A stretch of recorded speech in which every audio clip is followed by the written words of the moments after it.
And welcome to We Live in Color. I'm your host, Deontay Damper, and I am so happy y'all are here for this. It's episode 98.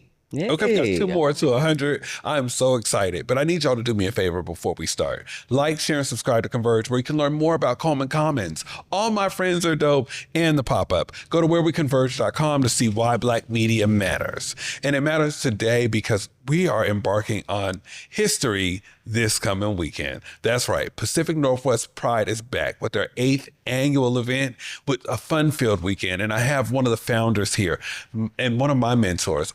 Yes, Miss Olivette Foster, who will talk to us a little bit about the history of Pacific Northwest Black Pride and hear more about like why it's so important for us to prioritize a Black Pride Month here in the Pacific Northwest. Now, before we get into that, we need to hear from our friends from Seattle Gay News. Eminem, what's in the box this week? Hello and welcome back, everybody, to the SGN Community Brief.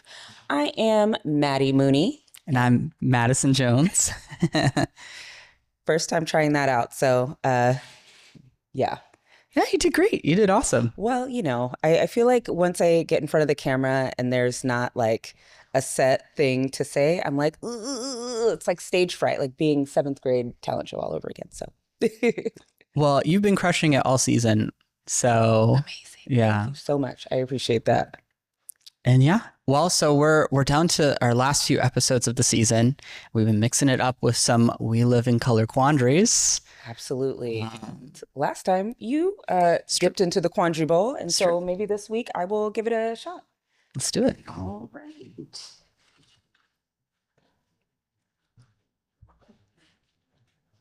Ooh, what can people not a part of community, so allies, do to support and uplift Black LGBTQ voices?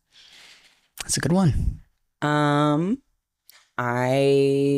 think I can answer that one. I would say do more listening than you do speaking. Because you can't fully support or uplift Black LGBTQ plus voices if you are speaking over them or even listening to respond versus listening to listen and absorb. Yeah, I feel like that's like the biggest one. Like just... Yeah. I think pretty much my answer would be very similar. Like, yeah, I think the best thing to do as someone who's like not a part of that experience, we kind of touched on that a little bit last time with the other question, is you know, when you aren't a part of that experience, there's a lot you don't know, and Absolutely. you know, it takes time to like, you know, be in community and to talk to other people to kind of really get to know that. So yeah, opening up that space, allowing them to share that is so important. I think maybe just one thing I would add is, as far as like supporting people, I've noticed a lot of like performativity recently. Yeah. And like, you know, I think the intentions are good. Like I think about like the Protect the Doll shirts that have been really popular with celebrities and stuff. And I think awareness raising is an important like first step in that. But like if it's not followed up with anything that substantial, like if the Democratic Party is kind of like throwing trans people under the bus or not supporting things, it's like, okay, then where are the celebrities to kind of like light the fire under their I'm not going to swear their butts. Because like that's what we would need allies to do in that situation, right? Like our leadership that need to stand up for us, like in Congress and stuff. If they're not doing their job, celebrities want to be allies and say protect the dolls, then I don't know, show up to Boise, like absolutely stand with the trans folks in the state house, like protesting those things, like absolutely. And one last thing, since as I'm thinking through this answer as I'm talking, I think money's also just so important too. Like a lot of trans folks, you know, we don't make a whole lot of money in a lot of our fields. I think maybe our computer programmer type trans folks make a decent amount of money, but a lot of folks are in poverty and struggling. So like if folks have income and they want to donate to charity and stuff. I know that LGBT nonprofits get a very small fraction of the amount of money that's given out to nonprofits in total. It's like about like 1%, 1.3%, something like that. Yeah, something really small. So I think that's a really important conversation that's like not being talked about enough. Yeah, absolutely. Yeah. So yeah, I think that'll be all for that one. But yeah, that was an interesting one. Sum that one up. A little less talk and a lot more action. Yeah, for sure. All right. Well, in that case, we're done for this week. Back to you, Deontay. Thank y'all so much. I love you both. Y'all didn't even ask me to put my hand in. I could have answered a question, but it's cool. We will see you at the 100th episode. And to learn more about SGN, make sure you check them out on Instagram. And when we come back, we got Olivette Foster. You're watching We Live in Color. Discover the new heartbeat of Seattle's waterfront at Coleman Commons, the Emerald City's premier event space where culture, creativity, and community come together. Looking to book a new space for your event? Visit ColemanCommons.com today. The Washington State Fair starts Labor Day weekend, where once-a-year traditions meet new memories. Plus, kids get in free on opening weekend thanks to BECU. To the piano. Join us September 4th through 27th. Get tickets now at thefair.com. Pride to me was more than just a celebration. It was an opportunity for folks to see the value in Black and brown communities, and above all else, belonging. So you see, community, that's what We Live in Color has always been about. For you to hear our hearts, see our minds, and above all else, see why Black media matters. Catch this and more on We Live in Color every Thursday on Converge Media streaming platforms.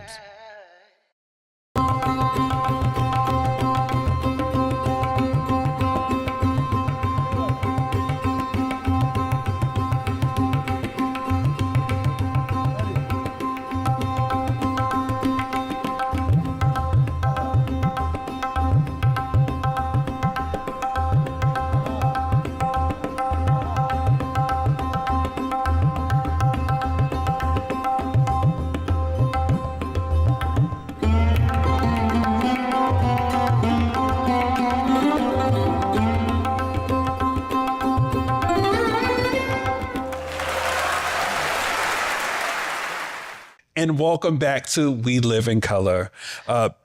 This wonderful woman was here during our first season as they were going over their third annual Pacific Northwest Black Pride. But she has been more than a mentor to me. And honestly, she paved the way. So I'm just so happy to have her here. She just celebrated her birthday. Y'all give it up for Olivette Foster. Oh, thank you. Thank you. Yeah. Good to be here. Happy to have you here. All right. And before we get into Pacific Northwest Black Pride, as a woman who has grew up in this community, what does Pride always look like? Why has there always been a priority to prioritize us during the Prides? What do you remember seeing growing up? As far as the Pride, not many of us. Not a lot of activities that were generated specifically for us. Either within our own community and the outer community. So I think the relationship in the beginning of Pacific Northwest Black Pride was just a way for us to have something that was focused just on us, for us, by us, to bring out the many different cultures and identities and people that make up the Pacific Northwest. Yeah. And I've always found that to be interesting. When I, growing up, I heard of these groups, but was never a part of these groups. Can you tell us a little bit about some of the ways that we try to create groups? Because I remember hearing brother to brother, sister to sister. How important is that to the legacy of what y'all are doing now? Well, actually, so the very first Pacific Northwest Black Pride, it wasn't named that. It had a different name, and I can't remember what it was. And it was actually founded by a young lady by the name of Keantha Duncan. And so she, wanted to do the same thing that we're trying to do now, is have something that was for us, that focused more on us. And so we didn't get lost in the mix. And so she created that. In the meantime, Pocan had these two organizations, Sister to Sister, which focused on queer women, queer Black women, and then Brother to Brother focused on gay men. And so we would have different separate events, and then sometimes we would come together and have events. And so having that first Black Pride was really wonderful because it brought both groups together. But, as time went on and as we started getting older, we started to kind of, go separate ways and do different things and focus on other things. And we were hoping that the younger generations would pick it up and keep it going. Unfortunately, it didn't happen that way. But a few years back, the founders of Brother to Brother decided they wanted to try to put it back together again. And so for now, what I've been focusing on for the last few years as part of Pacific Northwest Black Pride was trying to bring the women back and wanting to once again have the sister to sister portion. And so we were given a grant. We have a grant through the Seattle City Council from Joy Hollingsworth. Gave us a grant to start a program called STEP, Sisters Together Empowerment Program. And so that's helping to bring in the women back in the focus. And let's talk about that a little bit, right? Yes. You have been to a lot of Pride throughout the years, and even with specifying Black and brown or whatever, how unsung are the Black queer women in our community? Actually, they're kind of like in the background. And so, over the years, it's like we wanted to bring more women in, but it was kind of a little difficult. It's starting to become a little bit easier because we have started doing, we had a brunch a couple months back where we put the word out that we were trying to create this program for Black queer women. And so the women came, and then they wanted to say, well, what's next? And so then we decided, well, okay, let's figure out what's next. So now we have our own get-together night. So it's the final Friday of every month. We have a get-together. Right now, we are going to start to have, the next one is this month on the 28th, is actually going to be at the Spice Bar over on Broadway. And so we've decided that we're going to keep that location for the rest of the year just so people will come more familiar. And hopefully by this time next year, there'll be such a big group of us that we can have our own section of Pride, And so just bringing the focus, because over the years, people have complained that most of the focus was on the men. And as an organizer, and right? as an organizer, I've worked with, I love my boys, but it's nice to see that, now we can focus on, the rest of the people that are in the community. And speaking of your boys, right, bringing back Pacific Northwest Black Pride, just speaking of the founders that I know, Stephen Sawyer, Audrey Bell, and honorable mentions, I just definitely want to lift up our brother Mike in the space, who's always there. What has it been like putting together this historic event for folks to see over the years? It has grown so much. Yeah, it's grown. The work has grown. But, actually, it's actually getting better because more people are wanting to become involved, and we're allowing more people to come in and be involved. And I'm really liking the fact that we're starting the STEP program because we're starting to see some of the young people come in, which is what we really wanted, because that was another population that we were lacking, was, having the young voices there to, because after a while, we're not going to be able to continue to do this, and we'll need mentees and people that, can carry it on, and which is the hope, is that it just keeps growing, it gets bigger, it gets better, and it just takes a life of its own. Absolutely. Yeah. I really want to to unpack like what the week is going to be like, and what folks can be able to see. Oh, okay. So we'll do that right after this break. All right. We're gonna do a little promo because I'm gonna be there all weekend. All right. Okay. I expect to see you. Well, hopefully, if I get a free ticket, we'll be right back. You're watching We Live in Color. Our culture is a living inheritance, and every new generation becomes a guardian of that legacy. We keep Black heritage alive every time we gather in fellowship and every time we step into our rhythms. With every story we showcase, with every memory we preserve, with every flavor of home we recreate, and with every game we play. Whenever we celebrate us, somehow we are holding hands and planting seeds all at once. We know how to make a moment. And you know what? We should do it again. Sunday, August 23rd, pull up to T-Mobile Park for Seattle Mariners African American Heritage Day. Let's show some love for our ancestors, the beloved Seattle Steelheads, and let's add some new memories of us to the books while we're at it.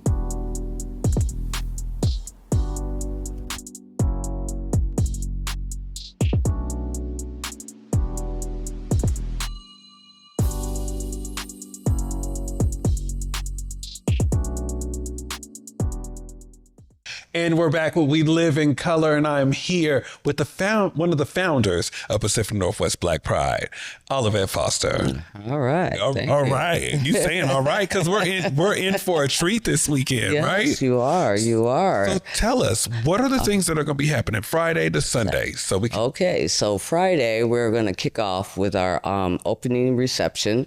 It'll be at the Washington Hall down on can't remember the address, but it's on 12th, right off of Yesler. And so that event will entail us, just welcoming people, getting the event started. There'll be some drinks. It's all free. There'll be some entertainment. And so just, meeting the rest of the crew from Pacific Northwest Black Pride and others that are going to be part of the event. So that will be Friday evening, the 21st, from 6:30 to 10. And then on Saturday is a big day. We're going to start out with a fabulous brunch that we provided last year, and everybody loved it, so we're bringing it back. So the brunch will be at the African American Museum at 2300 South Massachusetts, and so that'll begin at 10 a.m., and so that'll start the day off. We'll have the brunch, we'll have some entertainment, and then following that, we are actually going to do some educational workshops. We're going to have some workshops on healthcare. We'll have workshops for queer Black women, and separate workshop for the gay men. And we'll have it's a wellness festival. And so the Northwest Kidney Foundation is going to provide some treatment and health experiences there. We'll be doing blood pressure checks, glucose monitoring. We'll have a nurse available. We'll have some massages, and we'll have several vendors. We'll also be doing, like I said, the workshops. One will be a religious workshop that will be headed by the STEP founder, Dr. Renee McCoy. And so we'll have entertainment in between. We'll have a brunch going on after that in between the workshops. And then at the end of the workshops will be over maybe about 5. And then later on that evening, we'll have an after party from 11 to 3 at Studio 1712 down. Hold on, wait a minute, damn it. Let me catch my breath. Oh, okay. Okay. I'm already getting ready and excited. Okay, so now what we gonna do on Sunday? And then on Sunday, we're going to start the day off with a wonderful worship service that will focus all about queer Black women. And it will be at Plymouth Church, and it will start at 10 o'clock. and that will go from 10 to 12. And then to close out the wonderful Pride weekend, we'll do the rooftop party in West Seattle, and that it'll go from 4 to 8, and that will conclude our fun-filled weekend. Okay. I don't know how you gonna nap after this, honey. I'm gonna sleep real good. You know, looking at the history of the prides and just blackness in the LGBTQ community, who has helped our community, you think, live in color? If you can think about so many of those folks that helped pave the way for very many queer folks out here.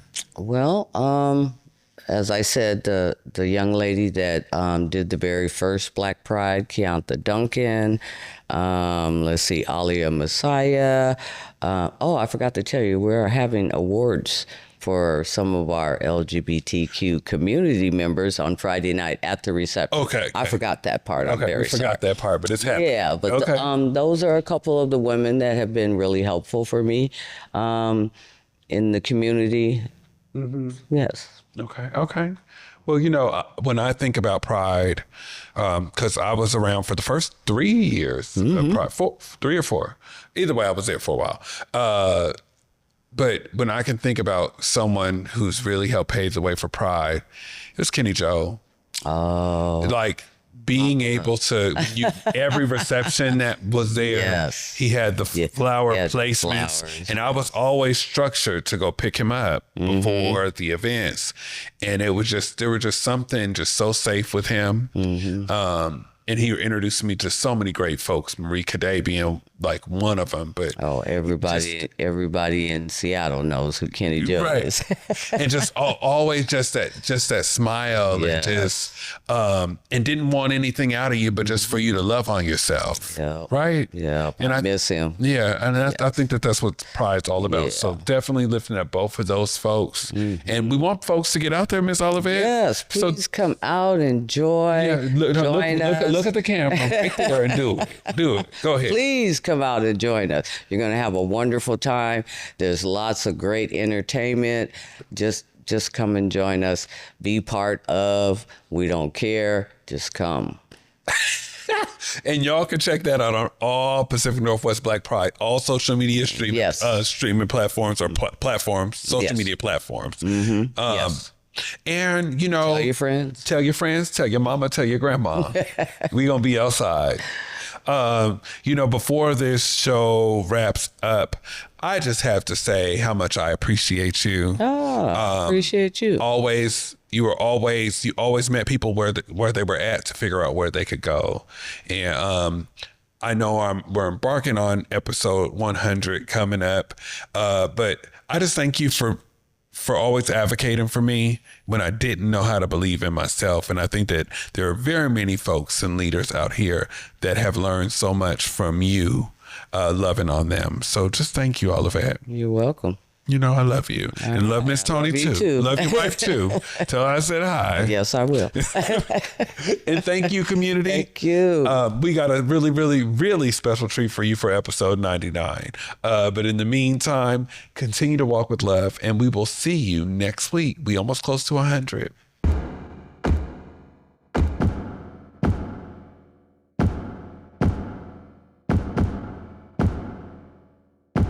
Hey everybody, Deontay Damper. To learn more about our blog posts, community events, and more, go to whereweconverge.com.